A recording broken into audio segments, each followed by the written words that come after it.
Hey fans of the Empty Wagon Fantasy Football Podcast, do you own an Android device? Well, if you do us a favor and go to the Google Play Store and download the Podcast Republic app. It's a fantastic app that allows you to get all your favorite podcasts directly on your Android device. That's Podcast Republic app. I use this app, absolutely love it. Search all my podcasts, set them as favorites. They're one click away whenever I want to listen to them. Make sure to set Empty Wagon Fantasy Football Podcast as a favorite so you don't miss any episodes or takes from the guys. Again, the app is called Podcast Republic app, available on your Android device. Welcome back to another episode of the Empty Wagon Fantasy Football Podcast. I'm your co-host, Pat Kern. Joining me as always are the two best fantasy football minds around. We got Brad the Dad and Josh the Boss in studio today. Great episode ahead of us today as we will be breaking down the NFC West in what will be our final division breakdown.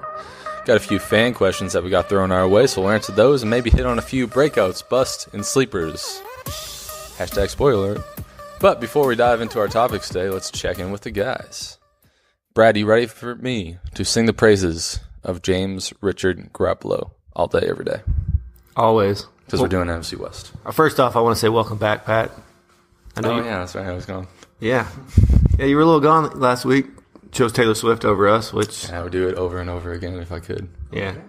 At least you're honest. How's it going, Josh? It's great. I slept almost none last night, so how about you, Brad? That's good. Almost none is better than none. We went to a concert last night, actually. Where were you? I was at my friend's house. Oh, wow. But it wasn't as fun as our concert. Okay, well, that's fair. Anyway, I'm doing great. It's great to be back in all seriousness, although I did have a fantastic time at Gillette Stadium, home of the 5-time Super Bowl champions New England Patriots. And on that topic, do you know whose birthday it was yesterday? He turned 41, which is actually outliving the average age of goats. I don't know. Do you have any ideas? Outliving the average age of goats. Maybe someone that plays for the Patriots who is the GOAT. Julian Edelman? Oh, no. What's their kicker's name? Gronkowski? Tom Brady. Oh, Tom Brady turned 41 yesterday. Tom, yeah. I don't know if you guys saw, which you old. should have, because the Empty Wagon retweeted it, the cake that the New England Patriots made for Tom Brady. Oh, is there a goat on it? No, it was a massive number 12. They used, I think it was 250 pounds of sugar for it, among other things. Okay, Mary Antoinette over Okay, there. this is going to be the year he falls off. I'm saying it. No, he didn't eat the cake. It's okay. He's falling off this year. He's going to bust.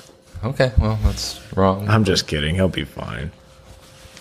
It's only breakouts, and breakouts, right? Oh, yeah. From this corner, Breakouts. All right. Before we get into our show, just want to give a good shout out to our awesome partner, Blue Spade Productions, for all their help they provide with social media marketing and listener interactions. Check them out on Twitter at Blue Spade Pro. Reports and rumors, R&R. Got to start with the most important one first. Johnny Manziel. Because we already started with the first one, which is Tom Brady. Johnny Manziel, 4 INTs and first CFL start, and he was pulled from the game. You okay over there, Brad? You look a little sad. Yeah, I'm okay. I'm a little sad. Yeah, well, You know. not exactly unexpected either. Yeah, Johnny Manziel let me down. Keeps letting a lot of people down. But you know what? It was his first start. I think he was trying to do a little too much out there. It wasn't his first start. For his new team. Yeah, okay. For his new team, trying to do a little too much out there, trying to make him see that trade value. Well, They They played played he played his old team. Yeah, man. You see, they had good film on him. They had good film. No, they wrecked him. That's what happened. Maybe Money Manziel took a little payday. You know what I'm saying? I think they traded him just to get an easy W. That's what I think. Ugh. Anyway, he said the football gods were humbling him. That's what was happening. So. Yeah, you gotta stay humble. All right, back to real fantasy news. Antonio Brown possibly hurt. Browns are not disclosing what is Browns. Wow. Steelers are not disclosing what is possibly injured on Antonio Brown. I'm pretty sure the Browns knew they'd be letting everybody know because they want every advantage they can have out there. But it is it makes me a little nervous. I mean, AB is not the youngest wide receiver out there, but it's a thing to monitor in the preseason. If we get to preseason game 3 and he's not out there on the field to start the game, might get a little nervous. Could really mess up some teams, especially since he's obviously a high draft pick. Speaking of high draft picks, staying with the Steelers, Lev Bell, still holding out, but he was spotted in Miami.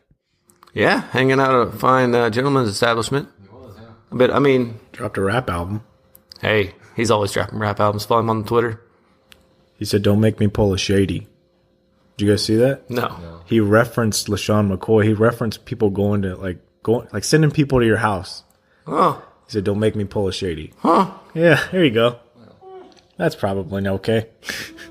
Well, he's still holding out. It's the fantasy news in that segment. And then Doug Baldwin. He's hurt. Yeah, what was it with Doug Baldwin? Was it a hamstring, calf? It was. They just said it was his leg so far. There's a sore knee. Sore knee. But I actually think that he came into camp with that sore knee. But they said that they think that he'll be available. He's only missed 2 games in his whole career. Yeah, I think that's more of just, even maybe with the AB thing, just rest these players a little bit in the preseason. These guys are veterans. Camp isn't, it's important, but maybe it's not as important as it is for the rookies. And he has his rapport with the quarterback, Russell Wilson. Just real quick with these injury notes. What do you do if you have a insanely early draft for your fantasy redraft league?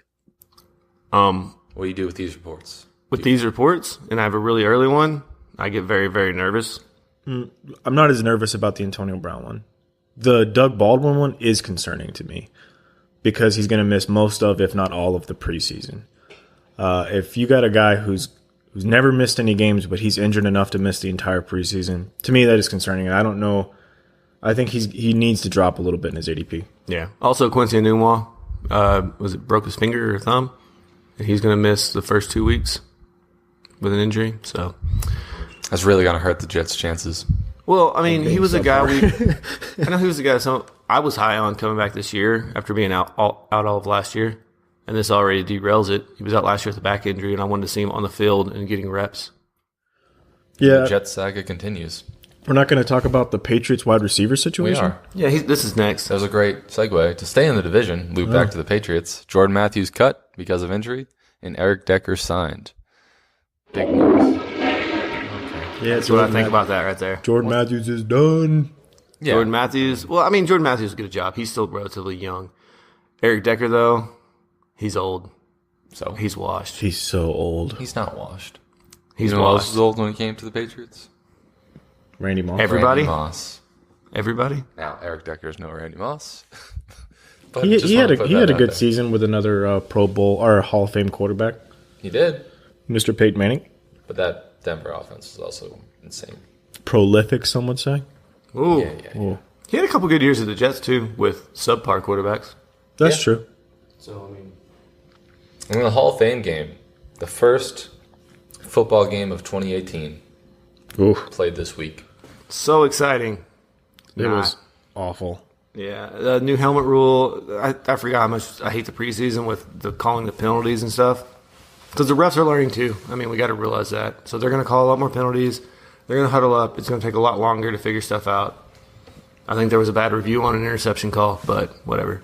Not gonna lie, I only watched highlights, but they showed the highlights of Lamar Jackson, his touchdown pass to Hayden Hurst. That was his highlight, I think. That was the. That was the highlight. Yeah, there was a lot of lowlights.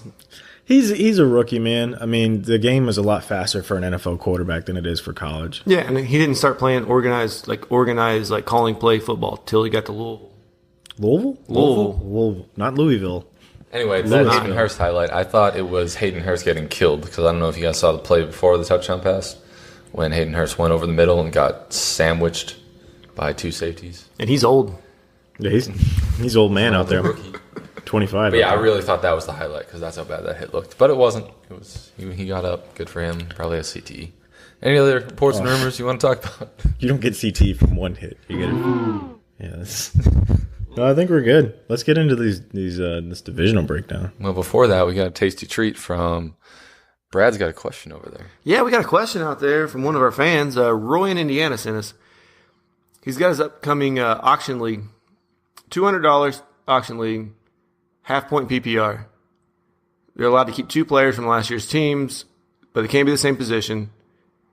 And here's what he's thinking. He said he's definitely keeping Ezekiel Elliott.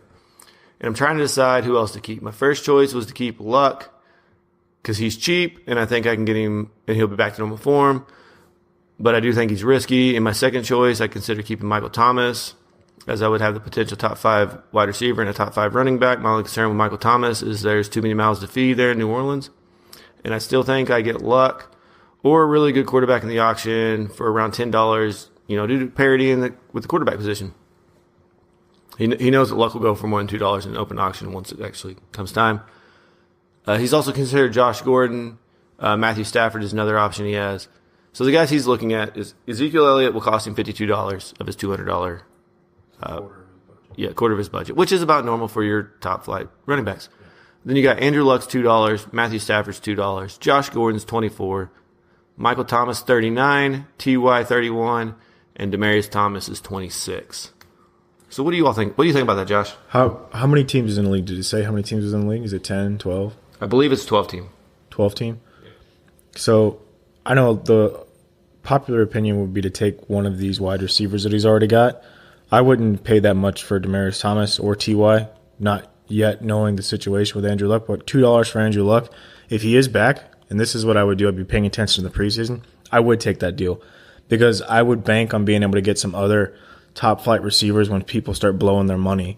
They're going to start blowing their money and overpaying for these running backs that are at the top and things like that. And if you can try and bid some of these people up, which is the premium strategy in auction drafting, take Andrew Luck, and then you only spent $54, and you still have almost 3/4 of your budget left, and go for some other great players for cheaper. That's what I think. Breakouts. Josh Gordon on the Browns, Tyrod Taylor, they're going to break out. He has Jarvis Landry on the other side. He's not going to get doubled as much. Yeah, there is a risk there at $24. However, he could be a top wide receiver. He could be a wide receiver 1. Yeah, especially with half point. Yeah, half point PPR. And he costs $24. So that's not a Michael Thomas at $39. So you got Zeke and you have Josh Gordon. There's your top wide receiver. There's your top running back. And you still have a decent chunk of change to go fill up the rest of your roster. I agree with Luck. I mean, $2, that could be a great value, but it's not like quarterbacks cost that much money anyway. That's true. I mean, but quarterback, you sit there and you got some guys like Aaron Rodgers. They're going for around $12 right now, and $23. Excuse me. So if you get a guy who finishes as a QB1, you got an incredible value there because Andrew Luck, we know that he has the potential to do that. That's why I'm saying I don't know when he has to make this draft decision, but Andrew Luck's going to play the first quarter of the preseason, so we're going to see if he's really back or not. And if you can hold off until then, you're going to get great value there. Yeah. Or they'll deflate it. They've been talking to the Patriots a little bit. No. So if you're keeping Zeke at $52, guys, I think you have to go with Michael Thomas at $39. I know it seems like a lot of your budget, but if Michael Thomas comes up on the board, he's going to go for $40 to close to $50 in half point now. In that offense with Drew Brees there, he's going to be a top wide receiver. And your top wide receivers are going for around Zeke money. Yeah, he does have average value of about $46 in most leagues, so you're still going to save $7. Yeah, and with quarterback, depending on when you have to make this pick is what's going to really define me. If he has to set his keepers now, I'm going Michael Thomas, Zeke. I'm being safe. I'm setting my lineup around the core guys, and then I'll use my next $100 to fill in with $10, $15, $20 guys and try to maybe get some steals late in drafts. But if you can wait till after the third or fourth preseason game to make these, Josh Gordon could be the guy to go with. I do agree with you there, Pat. If you wait a little bit on it, I think just right now it's too early to spend $24 on a Josh Gordon who hasn't even reported to camp yet. I'm still worried about his mind, right? That's what I'm saying. He's not even showing up to practice yet. It's all right. You just got to be a trendsetter and just do it. That was stepping out on a limb with Patrick Kern. Yep, that's right. And that's why I win leagues. Yeah, so my pick would be Michael Thomas right now. If you can wait a little longer to see Josh Gordon in camp, on the team, playing with the number ones. Have you seen him without a shirt on? Dude's ripped. Okay. Yeah, there's plenty of people that are out there ripped. Just saying. Lyle Alzado. Do you have that pulled up, though, over there, Josh, the auction prices? Yeah. What do you need? What's Josh Gordon going for? So Josh Gordon currently is going for $20 on average, so you'd actually be overpaying a little bit. A little bit, but I think his value is going to go up once we actually see him on the field playing games. I hope so. Otherwise, I'm going to look like a Yep. Well, we got to bleep out another one. And there we go again. Foul mouth Pat. All right, does that pretty much answer the question over there, Brad? I think for Anything me you it wanna does. Because I think Matthew Stafford, I think his average, I think I looked it up, it's like $6, maybe $6, something like that. So you can probably get him for about the same price. I still just don't want to use it on a quarterback. It's $2. $2 is $2, but I can get me a quarterback later. I That's can get true. Blake the Snake for $1. Well, yeah, we know how high you guys are on Blake the Snake. All right, let's get into this. Yeah, Blake Bortles. All right, NFC West. Again, this is going to be PPR format projections. So the ADPs that we mentioned are from PPR formats. And we got Arizona, which is what I did. Josh did the LA Rams. Brad did Seattle. And we're going to wrap it back up with San Francisco and get my Jimmy G on. So I guess I'll start with Arizona. So I'll just start with the big ticket item here. We got David Johnson. His ADP is... What is that for? He's a bell cow running back. Okay. Well, he's RB4. He's also ADP4 in PPR format. So, 4th overall pick. Obviously, going behind the other three, you got Lev Bell, Gurley, and Zeke.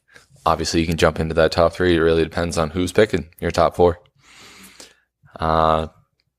Obviously, coming off injury. So, there's that. There's a lot of people who spent the first overall pick last year on David Johnson and got burned. So they're probably... I don't think I got burnt. I think it worked out pretty well. But. Okay, majority of people probably got burned. But yeah, I do know you... Did you pick him last year first? Yeah, in a roundabout way. I traded for the first pick to get him. Oh, that's right. Yeah, you and our Dallas friend Rob. Yeah, you guys made that deal.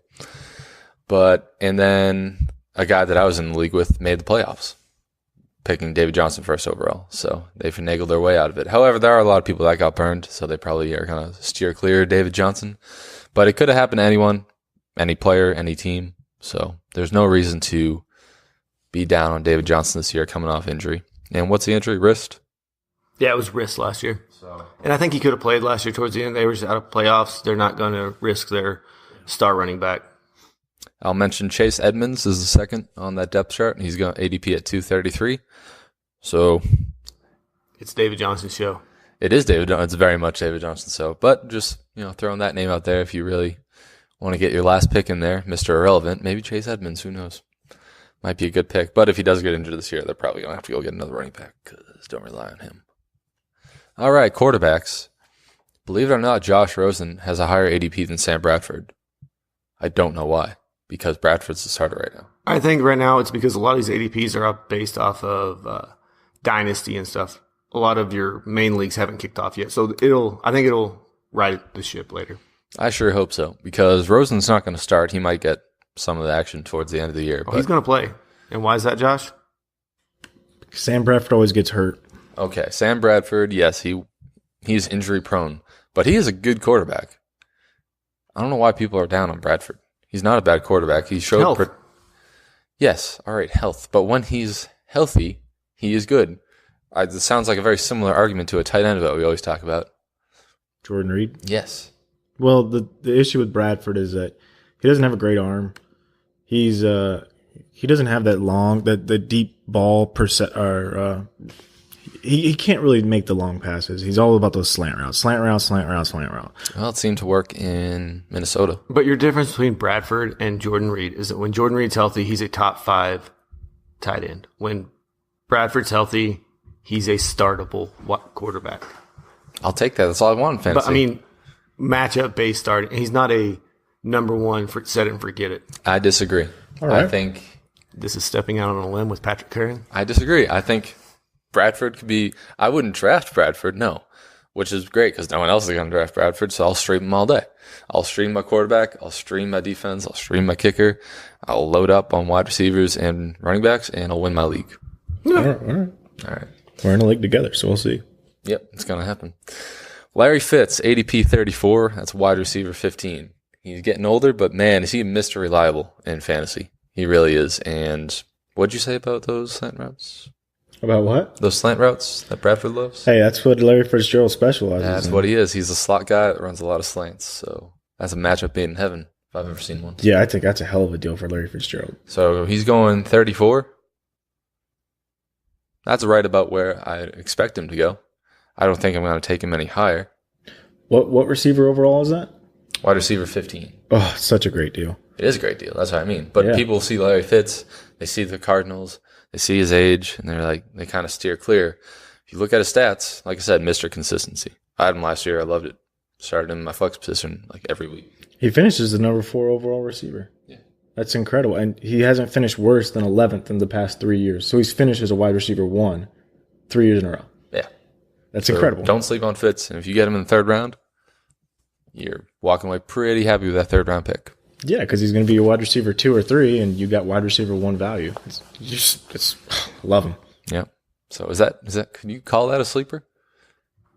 Yeah. Haters be learners. Okay. I got some issues with Arizona later, but we'll talk about it if you're done. Okay. Christian Kirk, ADP 165. He's a rookie wide receiver, and recently we haven't seen rookie wide receivers do much.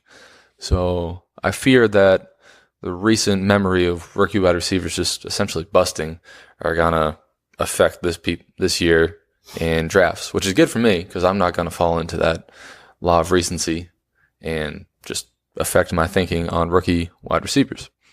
Now, caveat that rookie running backs are obviously going way too high this year. As we already talked about that in our love-hate segments on ADPs, I think we all picked rookie running backs as our hate ADP. So Christian Kirk going at 165, I'll take that all day. He's not going to be a starter, and you're going to wait to see what he does in preseason. You're going to wait to see what he does in the beginning of the year. But with Larry Fitz there, this is actually a pretty good offense. It's an underrated offense. And I know Brad's probably going to just shoot that down when he gets his turn to talk. No, I have some issues with Arizona. We'll get to it. All right. J.J. Nelson, Bryce Butler, the other two wide receivers over there, they're really high ADPs. So, again, kind of late round if you want to fill up your roster. But J.J. Nelson's the number 3 wide receiver over there. So, something to look at during the later rounds of your draft. And Ricky Seals-Jones. Yeah, there it is. His value has gone up ever since actually we did our tight end rankings. I don't know if you remember that, Josh. When I want to say Brad had him in his top 15. Yeah. You had him at like number 15 maybe? And that's with Sam Bradford. Right. Exactly. Yeah. Jermaine Gresham was the starter last year. By the end of the year, Ricky Seals-Jones took over that job. Converted wide receiver. I love that at tight end. Converted wide receiver. Yeah. It's not great for blocking, but it is great for catching. Fantasy makes it amazing. That's what you want. He's tight end 16, and his ADP is 157. So he's going as a second string tight end, which is perfect. You're going to get great value out of that. And he's going right where you expect him to go at 157. But look at Sam Bradford. Look what he did with all his tight ends in the past. Kyle Rudolph, most recently. Kyle Rudolph was tight end number 5 last year. I know he had Case Keenum for a lot of it. But Sam Bradford was the starter there in the beginning of the year. And Kyle Rudolph, if I do remember, had a pretty good start to the year last year. So Ricky Seals-Jones kind of started this offseason, this preseason as a sleeper, but I think his stock is rising and will continue to rise by the end of the preseason. So once you get into those drafts, Ricky Seals-Jones might be a tight end number 1. He could be a sneaky tight end that you can stream. I don't think you're starting him every week, but you could stream him. I don't know if I still want to start him in Seattle. I don't think I want to start him against maybe the 49ers' improved defense. Seattle, they still have decent linebackers there, and that's what the tight end's going to go against. I mean, it is what it is. I'm not worried about Seattle this year. As long as they have Earl Thomas in the back telling people where to go, Seattle's defense is still... No, Legion of Boom's dead. Oh, yeah, it is dead, but it's still top half. Anything to add about Arizona? I'm good. Okay, so Arizona, the biggest thing that scares me about Arizona with Larry Fitzgerald, with David Johnson, is Bruce Arians is gone. Bruce Arians was an offensive mastermind. He had Andrew Luck that 1 year in the Colts and had him put up some of his best numbers he's ever had. He moved Larry Fitzgerald to the slot. He's the one that had this resurgence of Larry Fitzgerald. Because before Larry Fitzgerald went to the slot, he was not a set it and forget it wide receiver. He was actually pretty down and you were pretty upset with him in fantasy. 51st overall is what he finished before Bruce Arians got there. Yeah. So now we bring in offensive coordinator Mike McCoy, who, Josh, I know you remember from watching Denver games last year. That hurt. It hurt a lot, right? Hurt real bad. I think we also Didn't have quarterback. We also get a downgrade at quarterback because Carson Palmer's gone, who has that rapport with Larry Fitzgerald. Mm-hmm. And we get Sam Bradford there. Last year, Pro Football Focus had their offensive line ranked as 31. And you're talking about a fragile quarterback in the back, and you got the 31st offensive line? That's fine. Yeah, right? That's probably okay. Fine. So that's the issues I have with Arizona Only places this go up. is the change. I think David Johnson will be fine because David Johnson's going to get the work. He's going to get his 20 to 30 touches every game, which is going to keep him fantasy reliable, and he is a freak athlete. But I worry with Larry Fitzgerald and the way they scheme. And if Josh Rosen comes in there, how's Josh Rosen? Christian Kirk, he's not even slated as their number 3 wide receiver right now in camp. He's not even their slot guy. Bryce Butler could be a sneaky pick. I do like the Bryce Butler because they're going to put him on the outside. The Rice Butler. Yeah. It sounded like you said the Rice Butler. Bryce is Rice. All right, so, yeah. Rice is nice. Christian Kirk this year, I don't think is going to be great. We've talked about rookie wide receivers in enough episodes. That's my only issues with Arizona. Hopefully they improve the offensive line because you're going to need to with your statue of Sam Bradford back there. Okay. All right, moving on to the LA Rams. Yeah. Josh. All right, so first I'm going to start off with Jared Goff. He's being drafted as the 16th quarterback overall, 127th ADP. He actually finished 12th last year, which is something that not a lot of people expected, but they do have an offensive mastermind there. 28 touchdowns to 7 interceptions. That's really good numbers. The problem with that is only 3 quarterbacks above him finished with less passing yards. Cam Newton and Dak Prescott, where do they get their points from? Their legs. Their legs, exactly. And the other guy was Mr. Carson Wentz. Now, he got almost 300 yards rushing, 299 to be exact. Jared Goff didn't even have 60, so there's that. And then on top of that, Wentz had 33 touchdowns, and he was incredibly efficient with the amount of passes that he threw. So to me, I don't believe Jared Goff is going to finish 12th again this year. I think that he'll probably actually settle in about where he's getting drafted, so I think that's decent value for him. 16th, that's not bad. So he's not going to be your QB1, but he can be a guy that you can stream depending on your matchup base there. And that's pretty much all I have to say about Jared Goff. He's a quarterback. He's just a guy.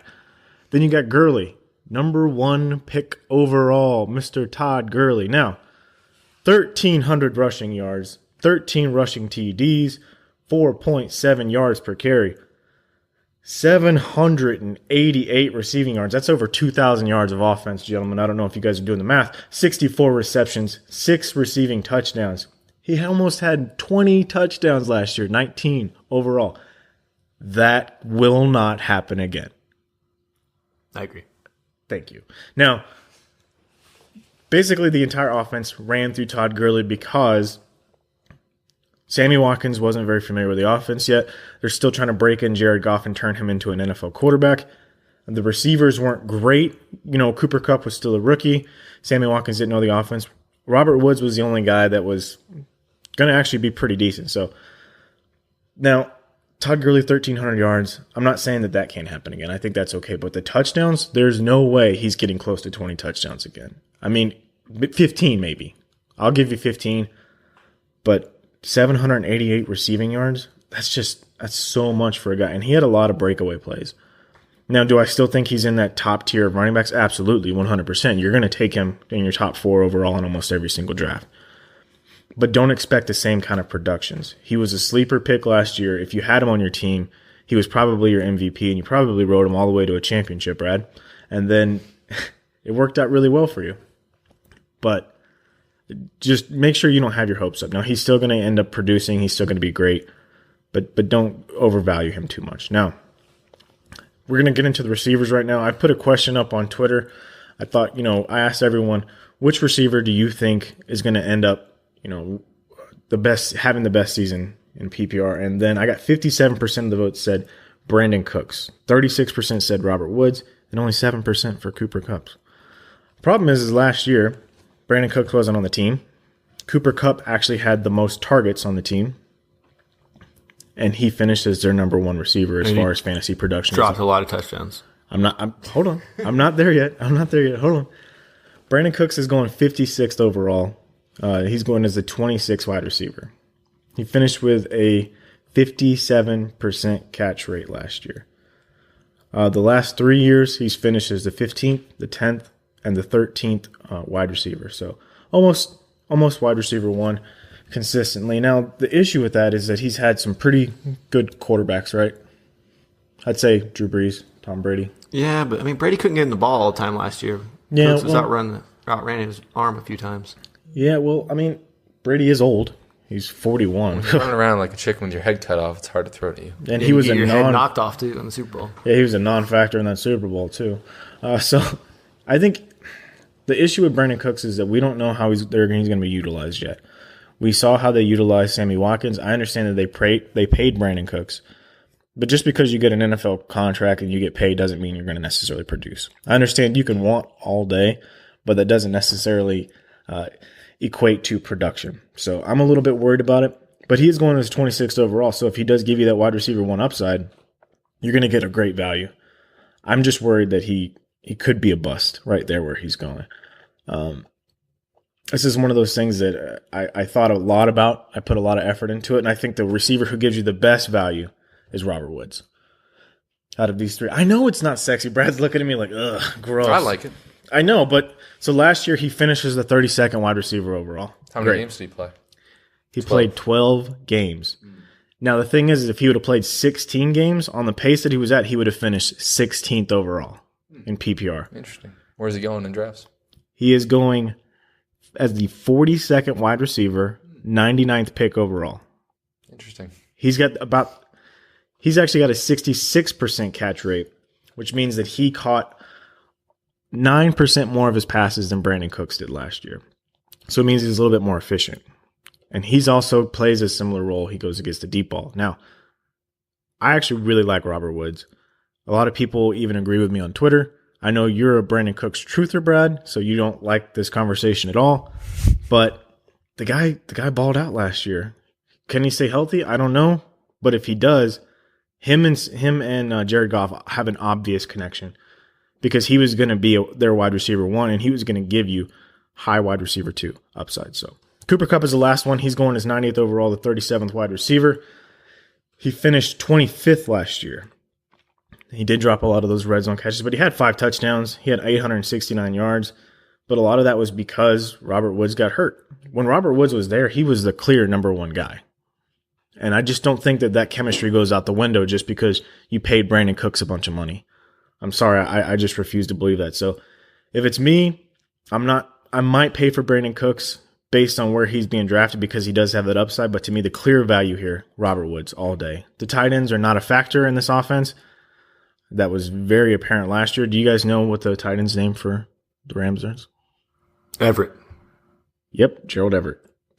The fact that he got that was amazing to me because I almost forgot it for a second. I almost forgot it for a second. Someone else. Yeah, you really thought it was someone else because he stole some of those Gurley touchdowns last year. They don't get used. That's why he knows. I was looking at the ADP for him, couldn't find one. So basically non-existent. Yeah, so that's my breakdown of the Rams. You guys got anything you want to? So let me kind of put a little, take this fire on Robert Woods down a little bit. He's been in the league 5 years. Last year was his 5th season. This will be his 6th season. He's played in 16 games once. Okay. His 2nd year. He started in 15 games once that same year. He's never, every other season's been 14 or 13 games. He's never got over 1,000 yards receiving. He's never, last year, matched his touchdown high. I just don't see it. We've seen him in the league long enough, and we've seen good wide receiver 2-ish numbers from him, and I think that's what he is. First 4 years? He was in Buffalo. I get that. Yeah. Oh, yeah. That was Buffalo. Great offense over there. Somebody's got to catch a ball in Buffalo. Rex Ryan was your coach? So. Yeah. Okay. Yeah, Sammy Watkins was too, and everybody's still high on Sammy Watkins. You are. You're dang right. You are too. No, well, see, the thing is that what are you paying for Robert Woods, though? He's going as the 42nd wide receiver overall, and he still finished 10 spaces above that. He is. It's not like you're giving up a lot to get him. No, but you have Brandon Cooks, who you said does a similar thing that Robert Woods and does it better. Brandon Cooks' catch rate is lower than Robert Woods because of the offense he was played at. Brady's getting rushed. Brady's just going to launch it as deep as he can and see if Brandon Cooks can go catch it. And he couldn't. Exactly, but that's because he's got a man in his face. So some of those targets, I guarantee if we look at them, aren't catchable targets. Brady only throws catchable balls. There's a reason that New Orleans got rid of him. There's a reason that New England got rid of him. Yeah, value. Because he got him great value. They all got first-round picks for him, right? The thing is that whenever you have a number one receiver like that, you don't just give him away unless there's something going on with him that other people don't know about. Yeah, it's called you're getting first-round picks for a wide receiver. A first-round pick, but if he's a true Hall of Fame, you don't see people going out there and you don't see Atlanta trading Julio Jones or Cincinnati They might as well. They don't use him. As I'm saying is he's getting this money. Like Pittsburgh is never going to trade Antonio Brown. That's because there's something wrong with him that people don't know about, and there's a reason that he finishes the 26th wide receiver, or he's going as a 26th wide receiver overall. I mean, there's 3 wide receivers there. That's why there's no tight end there, because when you have 3 wide receivers that get the ball consistently, you're not going to have a tight end who gets the ball consistently. Tyler Gurley's going to eat up a lot of targets. I just think Brandon Cooks is the best. You think Robert Woods. You guys are all on Robert Woods. That's fine. He is a better value. I'll give you that. But at the end of the year, I think Brandon Cooks will finish higher. You think he'll finish wide receiver 1? Yes. Borderline wide receiver 1. So to bet. Okay. All right. Are you ready for Seattle over there, Brad? Am I ready for Seattle? Now that I'm all fired up, yeah. And I got to talk about this trash team that has like 3 people to talk about. I thought they're straight doo-doo.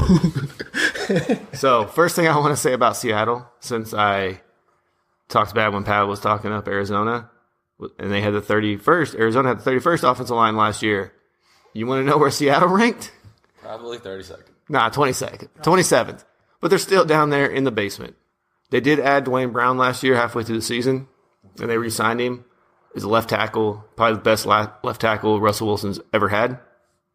Best offensive line Russell Wilson's ever had. Which is saying a lot.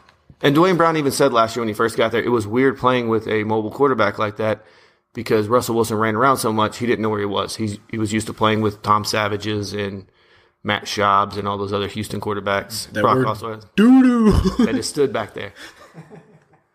So the offensive line can't get worse, can it? I mean, there's 5 spots, but it could. If they lined us up over there, it could get worse. But with what they have on the team, I don't think it's getting worse. I think it'll be a little improved, but not much. So let's get into the fantasy relevant players, though. We'll talk about Mr. Russell Wilson Jr. III. Russell Wilson. Also known as Mr. Sierra. Mr. Sierra, right? Automatic. So we got Russell Wilson. He's always in your top 5 of quarterbacks. He's going ADP of around about 60. It's 59.6, so we'll say 60. What Josh talked about earlier with the legs when he was comparing Jared Goff, that's what Russell Wilson gives you. He gives you that good floor. He's going to make plays, right? Absolutely. So, I mean, I never get him because I never take a quarterback that high, but if you do get him that high, it's good for you. He does make plays, and he can win you weeks at the quarterback position. He can be head and shoulders above the rest. Can be. He is 29 now, getting a little older. They finally had to start paying him, but... Sounds like a quarterback over in Houston. Ugh. Except Russell Wilson doesn't miss games. He's a rookie. Give him a break. He's not a rookie if you're in your second year. All right. So we'll go into the running back situation in here. And this is where I think the offensive line is a lot worse because we said Russell Wilson's legs can get him out of a lot of those problems that the offensive line gave him for the past few years. It's actually a more interesting story out of the NFC West, too. There's a lot of talk on this in preseason. Okay. Are you talking about the running back situation? Yeah. Okay. Yeah. So they drafted Rashad Penny, right? And so everybody is super high on Rashad Penny. His ADP is 48. And I think we've talked on here a lot about how we hate that ADP. Hate it. And the reason we hate it, and it kind of came to this morning, about why we don't like the running backs this year compared to last year, because running backs were going high, and I think a lot of people liked it, was the situations they're in Seattle, where they were loving on Chris Carson last year. reports in camp is that Chris Carson is the number one running back right now. I don't trust Pete Carroll as far as I can throw him because he's already said Rashad Penny's a 3-down back too. I don't think Pete Carroll knows what he's going to do until Sunday shows up. But, hey, Rashad Penny I think is going way too high. I don't think he'll be the starter. I think Chris Carson's a way better value at ADP 101. 101. I couldn't agree with you more, dude. Yeah. I love him. Yeah. When you talked about Robert Woods was a similar ADP, right? Yeah, 99th, I think. Yeah. So if I had to pick a flex position down there, I'm probably taking Chris Carson. Because I'll take Robert Woods then. Yeah, I mean, I want a running back, and if I can get a starting running back in the 10th round of a 10-team league, sign me up all day. Yeah, the issue with Chris Carson is the health. But it was a freak injury last year. Like, No. All the way back in college, he's never been healthy. It's called unlucky. Oh, okay. Okay. So it's unlucky with him, but Dalvin Cook, it's just the way he is. Yeah. Okay, all right. Let's keep going. then. Makes sense. Yeah, let's keep going. But Dalvin Cook's going in the 2nd round, and we're talking about a guy going 10th round. Okay. We're talking about a lot less risk, correct? Yeah. No, yeah, you're right. So that's the running back situation. You also got, if you really want to take, you got CJ Prosise and J.D. McKissick, who's going to be fighting for passing down work there. So if you want to get a really, really late flyer and try to take a play on one that you can maybe start middle of the season or maybe pick up in the waiver wire to fill a bye week, still gross though. Yeah. Still, I mean, because I don't know which one's going to be. If I had a clear cut 3rd down back, if there was only one of them on the team, I'd be a lot better with it. How much do you think if Doug Baldwin misses, how much do you think that affects Russell Wilson's value? A ton. Do you, Because they lost a lot last year. I don't think they replaced anybody at the wide receiver. yeah, they haven't replaced. I mean, Paul Richardson, They got Jerron Brown. Jimmy Graham. Yeah, it's Who's their tight end? Their tight end, I don't- Ed Dixon. Oh, he's still in the league? Ed Dixon, and then Nick Vanette, who I don't know if you know Nick Vanette. He was on the team last year, but he's primarily a blocking tight end. He's Luke Wilson-ish, who they had last year. He's similar to that, but not as athletic. the offensive situation in Seattle is awful. So if Doug Baldwin misses, because Doug Baldwin's plays, we'll slide in Doug Baldwin here, right? Who is hurt, ADP 28. If he misses any time, it's really going to hurt Russell Wilson because when you see Russell Wilson scramble around, the guy he's usually looking for is Doug Baldwin. He usually scrambles to Doug Baldwin's side of the field because he knows he can just kind of lay it over there, almost out of bounds. How many times have you seen Doug Baldwin catch a pass that's really out of bounds and just gets 2 toes in? And Oh, he's a great receiver on an awful offense. I think it's an awful offensive line. They obviously got to fix that. They changed offensive and defensive coordinators last year. I will say it would be funny to watch Russell Wilson run around and just have no one to throw it to. Yeah, throw it to himself. Yeah, I mean, he's going to have Used to to. be where Doug Baldwin was. I don't understand. So if Doug Baldwin misses time, there. you could see J.D. McKissick play some at the wide receiver. The other wide receivers, Jerron Brown, Tanner McAvoy. Who is that? Exactly. And then they got this guy, this one wide, Brandon Marshall, Oh, yeah. who might not even make the team. What about Amar Darbo? Did you look at him? No. So he was a rookie last year. I think there's potential for Amar Darbo. Apparently, there's potential for everyone on that depth chart. So That is true. I really honestly thought that's where Eric Decker was going to land with Seattle. I really thought They Eric do- Dixon was like 37 years old. So could this He's be only 30. Tyler Lockett's year, though? No. Tyler Lockett going ADP of 155. He, actually, If he Doug did, Baldwin misses time, could this be Tyler Lockett taking the Doug Baldwin role? well, he did actually do pretty well before Jimmy Graham showed up. I don't know if you guys remember that. Tyler Lockett was still on the team then, and he was still an NFL receiver, and he actually did pretty well before Jimmy Graham. So we'll see what happens. I mean, Tyler Lockett had 71 targets last year. If you have Doug Baldwin miss any time, he gets that number up a little bit, gets those receptions up around 60-ish. He's the guy I'm looking at, if anything, if we don't hear any good updates from Doug Baldwin, is a Tyler Lockett. But he's so boom or bust. It seems like he has a great week, and then 4 weeks later, he may have a decent week. He can goose you a lot. Josh, you want to explain what that goosing means? no, I don't want to explain what goosing means. It just means get you a 0. That's what it means. Hard 0. I feel like you have experience with that. Oh, yeah. Yeah. Been there. So they did sign a kicker, if you guys want to talk kickers. No, I don't care about kickers. Sebastian Janikowski, Nah, I kind of like him, actually. I don't care. the partier. I don't care. The leg. It's more like it. I don't care. He's a kicker. And if I it's a didn't bad bring up offense, Greg Zuerlein, and he's probably the best kicker in the NFL. Greg if his Zuerlein. back's okay. He's fine. Is he? Yeah, he's super good. I don't know. Seattle, anything you guys want to add about Seattle? I don't. It's such a disgusting situation. Don't ever pay for that defense. Yes, We'll they're bring that going up. to fall off this year a lot. And And run the ball when you're on the 3-yard line. and I do agree with you on Chris Carson's value. I love it. That's about all I like from there. I mean, Russell Wilson will still give you his solid numbers. He's never finished outside of the top 12 ever, his entire career.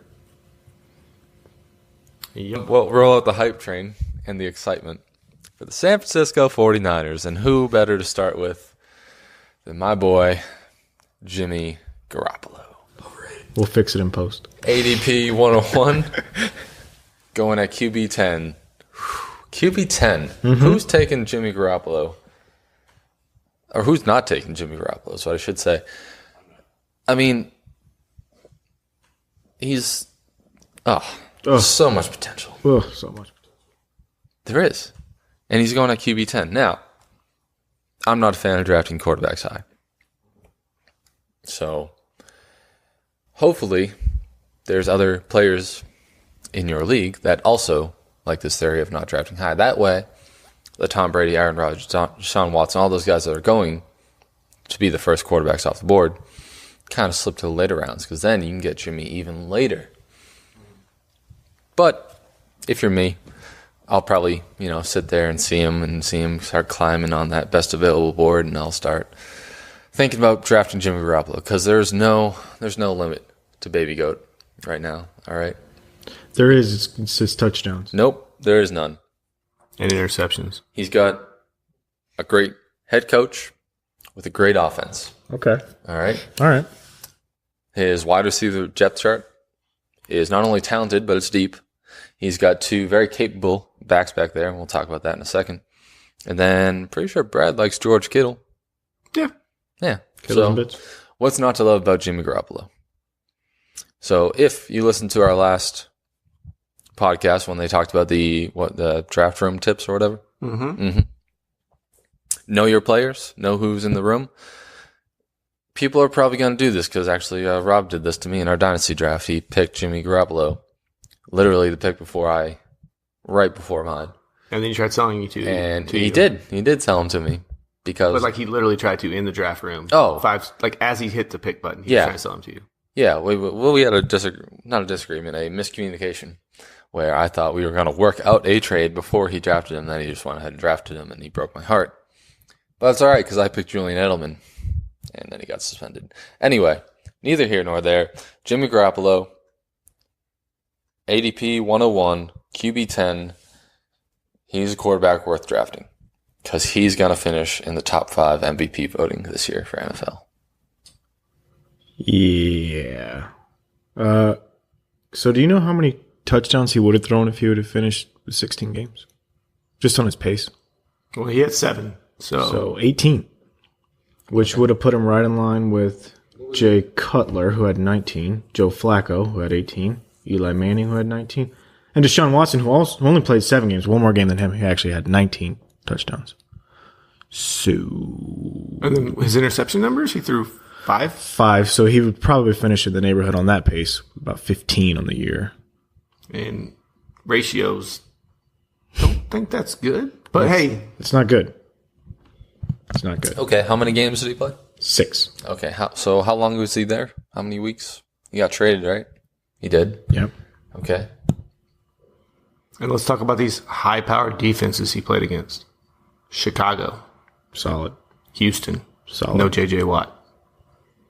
Tennessee, Solid. and the Rams. Well, You're forgetting one, actually. I skipped Jacksonville. That was the one. So That now was we're just the one. Okay, we're just going to make a bias here. That was the one. Okay. So, yeah, LA has a pretty good defense. They have a great defense this year. Last year, It was still pretty good. it was middle of the road at best. Well, that's not fair. Thank you. Anyway, y'all can hate Jimmy G because that's just going to leave the door open for me to take him. Okay. All right, I think we talked about enough about Jimmy Garoppolo. I said what I need to say. You guys clearly don't like his hype. I just got to... Okay, it's not that I don't like his hype. I just know how high you are on him. I want people to get 2 perspectives here. I got to play devil's advocate, right? Yeah, and the Rams did finish third overall in defense on And- fantasy points last year. I just want to throw that out there, Brad. Okay. And Jacksonville finished first. Yeah, fantasy points, not I mean, that, actual fantasy. They got a lot of turnovers and they scored a lot of defensive All touchdowns. right, I don't want to spend too much time on you. I'm just throwing it out there. But- I want to play devil's advocate. Okay. No, he's right. There is reason to be concerned. I mean, was it 7-5? I think the Rams gave up a lot of points last year too, but okay. They did. All right. So that's the quarterback situation. Let's move on to the running backs. Another lot of hype and high draft pick. Jerick McKinnon compared to last year. Anyway, high draft pick. ADP 21, running back 13 off the board. His partner in crime also went to Georgia Southern. They both went to Georgia Southern. I thought that was interesting. Figured I'd mention it there. Yeah. So Jerick McKinnon, he's the first 49er taken in leagues, going well above the rest of them at ADP 21. So he's getting picked as a starting running back. His projections are 176 points. He's a PPR guy. He really is. So if you're not in a PPR format, probably not going to take Jerick McKinnon as this high. What do you guys think about Jerick McKinnon hype this year? Coming over from Minnesota after a very productive year in Minnesota, and now with a new head coach, many would consider an offensive mastermind. Like you said, hype. That's what I'm really worried about, is how much of this is going to come to fruition. I mean, he couldn't beat out Matt Asiata, couldn't beat out Latavius Murray, and now we're just expect him to come to San Francisco and be the guy. I think if anything, they're going to use the two-headed monster like he did in Atlanta with Tevin Coleman and Devonta Freeman. So I see Matt Breida getting involved a lot. And honestly, I'm worried about that ADP, man. I really It's a am. little high. I'll admit that. And I am a 49ers truth of this year. But Jerick McKinnon at 21 is ridiculous. Just to go back, the Rams were 19th in yardage. How is this Last turning year. into a Rams defense segment? He's trying to prove a point now that we've already passed. We've already moved on, Brad. Yeah. You're living in the past now. And they were 19th in points We're against. talking about Jerick McKinnon now. Okay. I'm just saying. Okay. What do you think about Jerick McKinnon, not the Rams defense? Do I think about Jerick McKinnon? Here's what I think. I think that he will be a borderline-ish RB1, high RB2. He'll be a Devonta Freeman type of player. I don't think he's going to get the workload that your top-tier running backs are going to get. They have a really deep running back core there that people like to forget about. I mean, they drafted Joe Williams last year in the second or third round, and that was with the same head coach, so it isn't like we're saying they still liked that player when they drafted him. Matt Breida, they gave a lot of work to last year, so they obviously liked him too. This coaching staff is here, and these are the players that they have taken. So I worry that Jerick McKinnon won't live up to his hype. And a lot of people are talking about follow the money, follow the money. Well, the San Francisco 49ers have a lot of money, so it's pretty easy to give it away. Exactly. When you have, because Jimmy G, they just re-signed him. Well, that was just smart spending. Okay, well, debatable. We'll find out. You know, Jerick McKinnon's going right after Christian McCaffrey. And before Jordan Howard, Joe Mixon, LaShawn McCoy. I think I like Mixon better. PPR formats. I think I like Mixon better, and I think I like Jordan Howard better too. Yeah. But, I mean, Jerick McKinnon has the talent to be one of the greats. I just don't think he's going to get the workload. We haven't seen him touch the ball 20-plus times in a game, especially between the Hasn't needed tackles. to. It's been that double-headed monster. Because even with Minnesota, they had Latavius Murray. And that's what separates your top-flight running backs from your RB2s. And He only had 570 rushing yards last year. That's why he's a PPR guy. 421 receiving yards, 51 catches though. So he how many games did he start last year? 1. No. Yes. No. According to what I'm looking at here, he started 1 game. Let's go talk about the other Georgia Southern alum, Matt Breida. ADP 145. That's running back 52. So if you're looking for a value pick out of that San Francisco backfield, it's Breida. They're going at 145, running back 52. It's a double-headed monster. Like you said, they like him, and they used him a lot last year. There's no reason to believe they won't use him again to the same amount this year, even with McKinnon there. And you can get a back that's probably going to get pretty similar work to McKinnon at a much later round. Carlos Hyde did finish as the 8th overall back last year, and he was in San Francisco. So Yeah, he had a productive year. Yeah, but I look, Carlos Hyde is different to me than Jared McKinnon or Matt Breida. I think Jared McKinnon, like I said, is more like Devontae Freeman. You could have with Jared McKinnon and Matt Breida. Is that how you say it, burrito? Yeah, Oh, whatever. Breida. You could have, let's say, burrito. similar There we to go. what Shanahan had in Atlanta with Tevin Coleman and Devonta Freeman. A two-headed monster that they can spell each other. They both can kind of do the similar things. Yeah, but you were happy if you had either of those guys on your team when Shanahan was in Atlanta. Exactly. So You were happy with it, but you weren't ecstatic with it. You understand what I'm saying here? I had Tevin Coleman from the Shanahan days in Atlanta. Worked out for me pretty well. Yeah, it wasn't that bad. It wasn't bad, but his price wasn't high either. That's what I mean. His price wasn't Jared McKinnon's That's price. the burrito price over there. Yeah. Burrito. But Joe Williams is still there, too, who I said they took in the 3rd round last year. All right. Let's keep it moving.